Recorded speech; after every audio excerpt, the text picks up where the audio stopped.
Ito po ang ating napakagandang Japan brand wooden crib and pwede siyang playpen. So drop side na po siya and may inclusion or kasama na po siyang baby ay lagayan po or yung foam. Ayan, so hindi kasama yung baby. So yung model po namin is turning 3 years old. As you can see, kasang-kasya pa siya. Kaya pwede yan. Again, mas makatipid po kayo. Hindi nyo na kailangan bumili ng playpen dahil pwede na siyang maging playpen. Laruan ng bata. So ito po yung details po niya one by one. Go. Drop side. So sa drop side niya, angat tong dalawa na tong color orange. And then pull down. Drop side. Okay, so pagka nilagay nyo po sa tabi ng bed po ninyo, ayan. Okay, so next natin, yung ilalim niya naman, Storage, pwede. storage niya, lagay ng wipes, diaper, or anything na lagay ng gamit ni baby, pwede rito. Ayan. Okay, so soon, kapag malaki na si baby po ninyo, toddler na siya, so hindi na siya magiging lagayan ng gamit, kundi magiging playpen na po siya. Okay? So ito po yung details ng wood natin.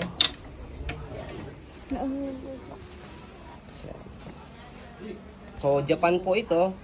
Kaya sure na matibay po yung gantong brand. Tuturo din po namin sa inyo kung paano siya i-assemble para hindi po kayo mahirapan. Ganda ng kahoy. Pag Japan talaga hindi. Ano itong foam? Brand ba itong foam? Yes, and then yung foam niya, actually talaga kasama to. Ayan. So sinama lang namin talaga siya. Pagka bumili kayo ng ganitong wooden crib, hindi talaga siya kasama. Okay? So meron lang siyang customized na brand new foam. Ayan. Okay? Foldable. Sige lang kabila yung kabila. Foldable yung kanyang foam. Kabila, And then already clean na rin po yung wooden niya. So pwede niyo po i-sanitize po ulit. Yan, kung gusto po ninyo, para mas safe po sa inyong baby. Ang ganda ng wood, so. Hindi siya overused. Parang small demo ang condition. So, every time na meron kaming ganito talaga, madali lang sa aming mabenta. May gulong siya, di ba? May ayun. Gulong mo dahil. So, okay, thank you baby. Excuse me, Naya. Wait lang, You're done na. Ito ka naman sa kabila. Baka sa dito mo. Ayan. Wait lang, dito naman sa kabila. Wait lang. So, next natin, tanggalin natin yung kanyang foam. Ayan. Size. So, Nakuha mo sa pag-playpen po sa kanya, tanggalin lang itong Ang ganda ng wood, oh, bagong-bago ang condition. isang wood niya. Tama ang condition, ikot mo. Walang ka-damage. Ayun.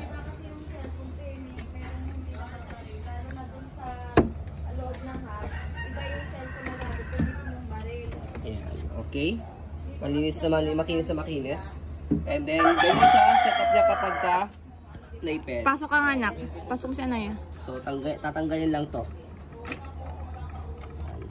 Tanggalin nyo lang to, yung pinaka Screw. pang screw niya, pang crib. Ayan.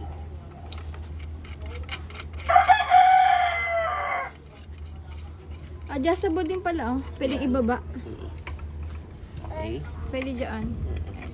Hanggang 3 levels siya. Ayan. So, tatanggalin nyo lang po ito kapag gagawin nyo na siya playpen. Ayan. Okay. And then, ang kinagandahan sa kanya, meron na rin po siya 4 na wheels. Ayan. So, hindi nyo na kailangan buhatin. Tutulak nyo lang po siya. May wheels na and then, may stopper na rin yan. Ayan, may stopper na siya. Okay, para hindi siya gumalaw, if in case na medyo malikot na si baby, especially kapag toddler, kapag ka naglalaro na yung baby po ninyo. No, size. So, sa size po niya, yung loob, Yun na lang yung mismong bed. so yung loob niya by inches is 24 and a half, yung lapad. And then yung haba is, Yung loob yan. yung loob, 35 and a half. Yung loob po niya, para ma-estimate po ninyo sa loob ng room po ninyo. And then, yung kanyang haba, pataas, yan, 34. 34 yung kanyang haba. Pataas. Naibaba ni Anaya. Talagang nahanap po paano ibaba, no? Okay, so for example, yun yung baby namin. Ayan. So, pagka playpen na siya, So by the way, sa pag ano nitong storage siya, lagi nyo lang iangat itong kulay orange na to. Yan. For example yan, playpen sa baby po ninyo. So Go. 2 in 1 Stand na up. po siya. Kaya very worth it po. Oh. Na crib na siya, playpen pa. Yan. Lagyan nyo lang ng mga toys po dyan and mga balls. Mga panglaro na yung baby po ninyo. Sige, bilisan mo na, Anaya. Let's go na. Let's go. Ayaw. Kasi dyan. Okay na? So, ayun po. As you can see, very details po kami. Wait lang muna, bibidyo pa si daddy. Diba tapos? Yeah. Medyo enjoy na enjoy yung baby po namin. And then, by the way, sa pag-assemble, sama na rin po natin dito sa video. Ayan. Bilisan mo lang. So, sa pag-assemble po sa kanya, tanggalin muna natin to. Yeah. Natanggal yung isa. Tanggal ng isa. Yeah. So, sa pag-assemble sa kanya, tumayo ka dyan. Go. Yusan ko lang yun. Sa pag-assemble sa kanya, ganito lang po. So, unahin po muna nyo yung tatlo, isa, dalawang side, and then itong isang mahaba na to. Okay? So, meron siya dyang mic para hindi kayo magkadalito-lito. Okay? So, yung mic po niya, ayan, eto, sa front side, yung pinaka-drop side niya, kasi baka mamaya pag-assemble po ninyo, nandito sa kabila yung isa. Okay? So, dapat itong pinaka-drop side niya nandito sa harapan. And then, itong nasa likod is, kailangan, meron siyang butas dito. Ito, lagayan. Lagayan to, butas niya. Nandito sa ilalim yan. Okay? So, yung lagayan ng wood. Okay? Yung patungan. Ng patungan. Ayan. And then, regarding naman sa kanya mga screw, ayan. So, sa lagay ng mga screw, ayan, 4 yan. 2 dito sa side, 2 dito sa kabilang side. Ayan. Hindi naman kayo malilito regarding sa screw niya dahil 4 na medyo mahaba ng konti. Dito yung 4 na medyo mahaba. Dito yung 2 medyo mahaba sa likod. Yan, pati doon sa kabilang likod. And then yung medyo maiksi na screw, dito yan. Sa harap. Sa harapan. So, katulad dito, papakita natin sa inyo. Medyo maiksi siya compare yung nasa likod na medyo mahaba. Okay? Yan. So, ito yung medyo maiksi. Ayan. So, itong isa, yung ginto, sa harapan, lagi siya nandito sa Good. sa likod. Yan. So, hindi namin sinigipan para makita po ninyo na madali lang namin siya i-assemble. Saka di-disassemble. Okay? So, next natin, and then, after that, huwag nyo kakalimutan to, itong malit na kahoy niya, is ito naman, tawag ito, sinushoot lang naman yan dito sa may butas. Ayan. Sa may butas. Okay? And then, next natin, para hindi kayo malito, ayan. So, kapag na-assemble nyo na po ito, actually ito, ayan, para hindi kayo malito, ayan. So, ito, yung sa baba po na niya, bago nyo mailagay po ito, Mauna yung sa baba.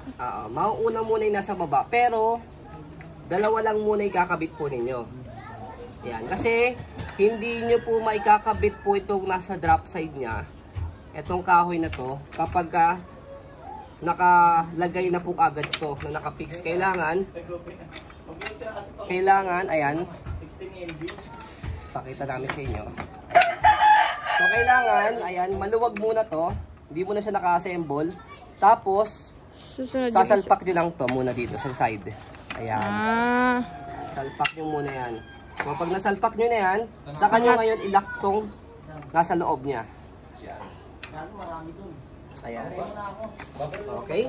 Yun yung diskarte, okay? Yes. Okay? Kasi pagka sinalpak nyo kaagad, for example, sinalpak nyo kaagad to, Masikip na, di mo mawala. papakita po namin sa inyo para at least isang assemble lang kayo, hindi kayo mahirapan mag-assemble. Kahit isang parents lang po, babae o lalaki, mag-assemble ito, kayang-kaya naman.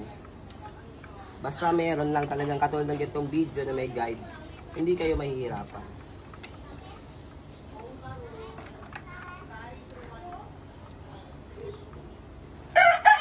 So, medyo luluwagan ko lang para di masyado mahirap tanggalin mamaya pag dinisassemble ko. Okay na yun, Daddy. So, for example yan, naka-fix siya, hindi nyo niluwagan kanina. So, etong kabila malalagay po ninyo, pero yung kabila hindi. Kasi nga masikip. Dahil masikip na, nakalaka na siya. Okay? Kaya gagawin nyo, katulad sinabi ko kanina, hindi mo na nakalagay itong isa bago nyo sasalpak to. Ayan. Diskarte yan nila yan. Okay? So, ganun nyo po yung pag-assemble po sa kanya. Ayan. And then next, etong, katulad yung assemble ko kanina, tatanggalin nyo itong apat na to. Depende po sa adjustment na gusto po ninyo. Hanggang 3 levels siya hanggang dito. Ayan. Okay? So, ayun po ang ating pong pag-assemble sa pag-disassemble ng ating Japan brand wooden clip and playpen. As you can see, very details po kami sa pong pag-video kasi kami siya policy, no refund, no exchange. What you see is what you get. So, ayun po, maraming salamat. Have a nice day and God bless po.